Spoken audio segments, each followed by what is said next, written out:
নমস্কার, দেখছেন কলকাতা টিভি। আপনাদের সঙ্গে রয়েছে আমি ঋষিকেশ। শুরু করছি নারদ। এসআইআর নিয়ে শুরুতেই সমস্যায় আধিকারিকরা। কোথাও ম্যাপিংয়েই মিলছে না বিএলওদের নাম, কোথাও আবার ভোটার তালিকাতেই সপরিবারে নেই বিএলও। এরই মধ্যে বিএলওদের হুঁশিয়ারি দিলেন শুভেন্দু অধিকারী। বললেন, নির্বাচন কমিশনের কথা না শুনে জেলে গিয়েছেন বিহারের 52 বিএলও। তাই কথা শুনলে কমিশনেরই শুনতে হবে, তৃণমূলের নয়।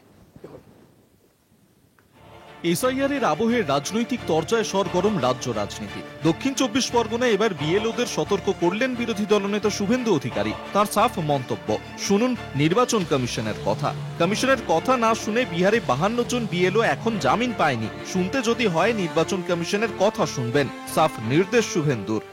আপনারা বিএলওদের যত প্রভাবিত করুন, আমরাও আছি।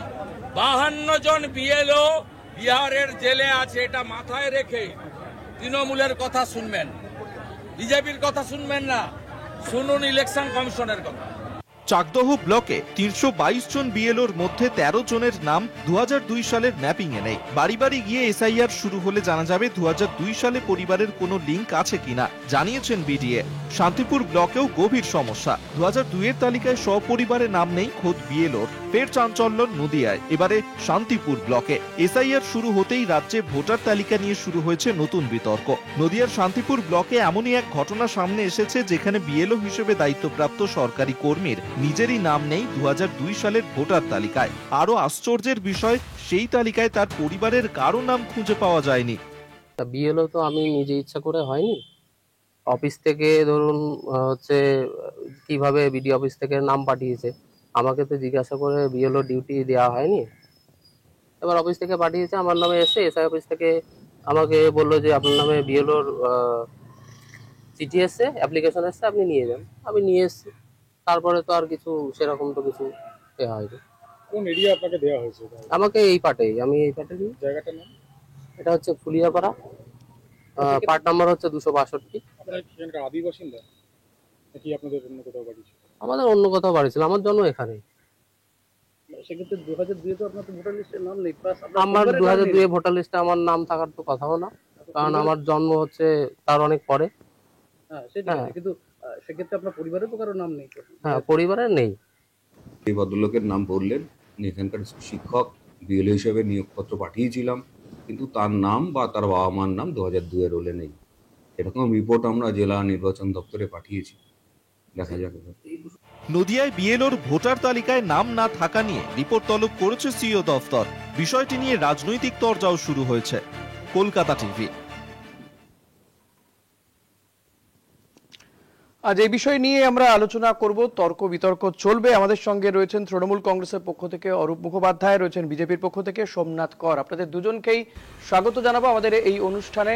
আমি অরূপ দা, প্রথমেই আমরা শুভেন্দু অধিকারীর বক্তব্য শোনালাম।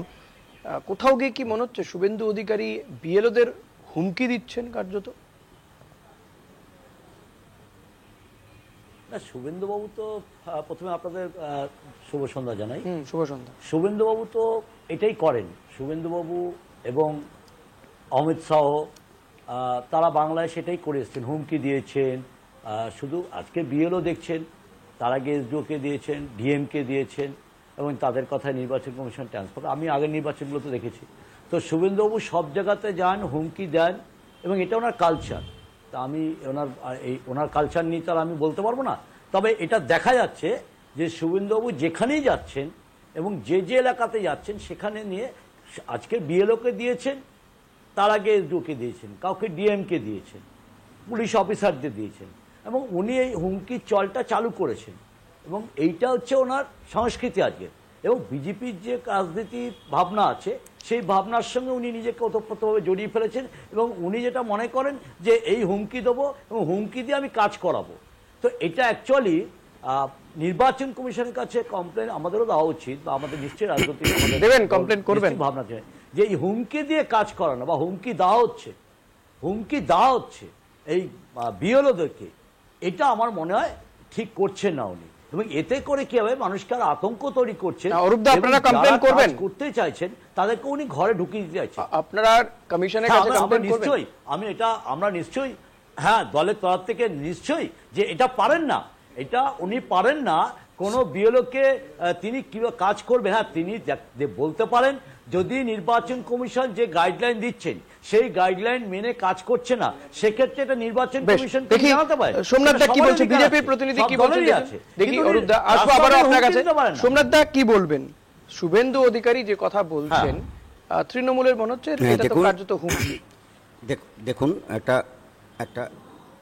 একটা সুস্থ আলোচনা চক্রে আমরা চাইছি যে এক একজন এক একটা তার নিজের মতামত জানাবে।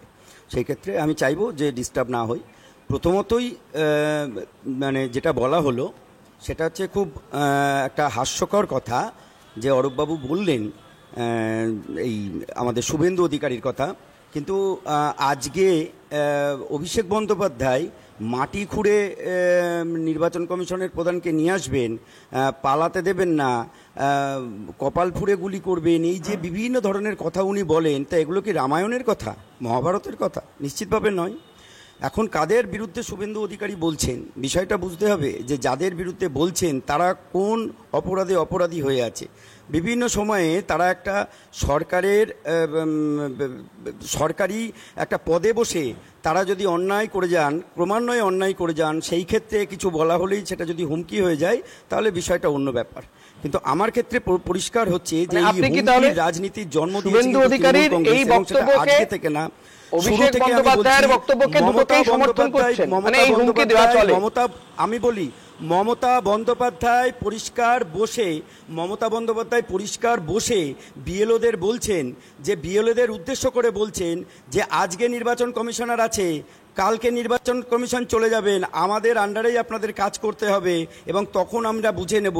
এই যে কথা বিএলওদের উদ্দেশ্যে বলে যাচ্ছেন, তখনও এসআইআর চালু হয়নি বাংলায়। অর্থাৎ আগে থেকেই যে বিএলওদের হুমকি, সেই হুমকির রাজনীতির জন্মদাত্রী কে?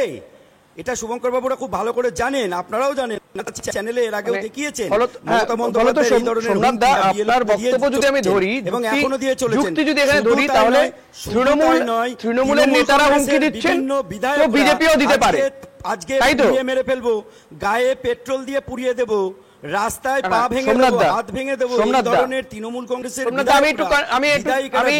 আরেকটু স্পেসিফিক জানতে চাইছি যে তৃণমূল হুমকি দিচ্ছে, তৃণমূলের নেতারা হুমকি দিচ্ছে বিএলওদের, তাই আপনারাও দিতে পারেন, তাই তো? বিষয়টা এমন। দেখুন আবারও বলছি, কোনো ধরনের কোনো হুমকি নয়।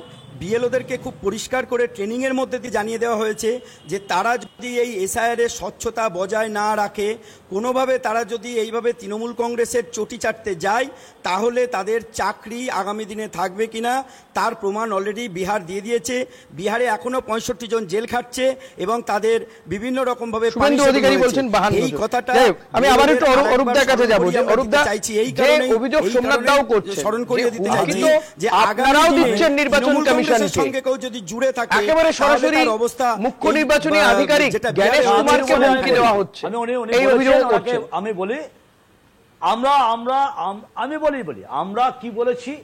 আমরা বলেছি যদি কোনো বৈধ ভোটার বাদ যায়, আবার কথাটা বলছি, কোনো বৈধ ভোটার বাদ যায় তাহলে নির্বাচন কমিশনকে আমরা ছেড়ে দেবো না।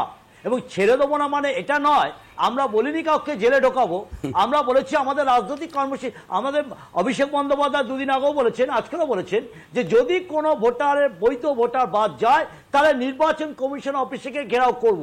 এটা রাজনৈতিক কথা, এটা রাজনৈতিক বক্তব্য। মমতা বন্দ্যোপাধ্যায় কি বলেছেন বেশ কিছু জায়গায় ঘটনা, যেটা মমতা বন্দ্যোপাধ্যায় বলেছিলেন, আমার যা মনে আছে, সোমনাথবাবু বাড়ি ওদের দোষটা ওরা একটু বাড়িয়েই বলেন। মমতা বন্দ্যোপাধ্যায় বলেছিলেন যখন দেখা যাচ্ছে যে পশ্চিমবাংলায় অন্য রাজ্যে বিহার এবং উত্তরপ্রদেশে ভোটার নাম দেখা যাচ্ছে ভোটার লিস্টে, বিএলও নয়, মমতা বন্দ্যোপাধ্যায় বলেছিলেন যে দেখা যাচ্ছে, সেই ক্ষেত্রে মমতা এবং ভোটার লিস্ট দেখিয়ে বলেছিলেন যে এটা কিন্তু আমরা ছেড়ে দেবো না। এবং মমতা বন্দ্যোপাধ্যায় সেদিনকে এই আন্দোলনে সূত্রপাত করেছিলেন এবং আমরা বলেছিলাম, মমতা বন্দ্যোপাধ্যায় বলেছেন নির্বাচন কমিশনকে আমরা জবাব চাইছি এবং এটা মেনে নেওয়া যাবে না যে বাংলার ভোটার যিনি বাংলায় থাকেন তার ভোটটা না রেখে উত্তরপ্রদেশ বিহারের ভোট এখানে তোলা হচ্ছে। তার পরিপ্রেক্ষিতে মমতা বন্দ্যোপাধ্যায় নির্বাচন কমিশনকে বলেছিলেন যে এটা বিষয়ে আমরা ছেড়ে দেবো না। মমতা বন্দ্যোপাধ্যায় কাউকে বলেনি মেরে দেবো, কেটে দেবো। এক পর্যন্ত শুনি। যদি সোমনাথ বাবু কোনো ক্লিপিংসে দেখাতে পারেন, যদিও আমি জানি বিজেপির এখন আইটি সেল আছেন এবং এটা কদিন আগেও দেখছিলাম যে ওরা নানাভাবে কিন্তু অরূপদা মুশকিল হচ্ছে এই যে বিএলওদের নিয়ে এত টানাটানি, কিন্তু বহু ক্ষেত্রে দেখা যাচ্ছে বিএলওদেরই নাম নেই। 2002 সালে ভোটার তালিকাতে হয় তাদের নাম নেই, নয় তাদের পরিবারের কারো নাম নেই। এবার দেখুন, হ্যাঁ এবার দেখুন কাজটা কারা করবে তাহলে? না আমি 2002 সালে অনেক ভোটার, এক মিনিট 2002 সালে, তাহলে আজকে প্রশ্ন হচ্ছে নির্বাচন কমিশন তার প্রশাসনিক স্তরে কাজটা করাচ্ছেন, তৃণমূলে কাউকে দিয়ে নয়, যারা সরকারি চাকরি করেন, শিক্ষক বলুন, প্রাইমারি শিক্ষক, তাদের দিয়ে কাজটা করাচ্ছেন। আজকে আমাদের বক্তব্য হচ্ছে যদি কোনো দেখা যায় 2002 সালে ভোটার লিস্টে নাম না থাকে কারণ, মানে ভোটার সেই সময়, তা আজকে সেই সময় তার বয়স যদি 10 বছর হয়, আজকে তার বয়স হচ্ছে কারণ 23 বছর পর 33 বছর বয়স হবে, তা 10 বছর তো কারো ভোটার লিস্টে নাম থাকার কথা নয়।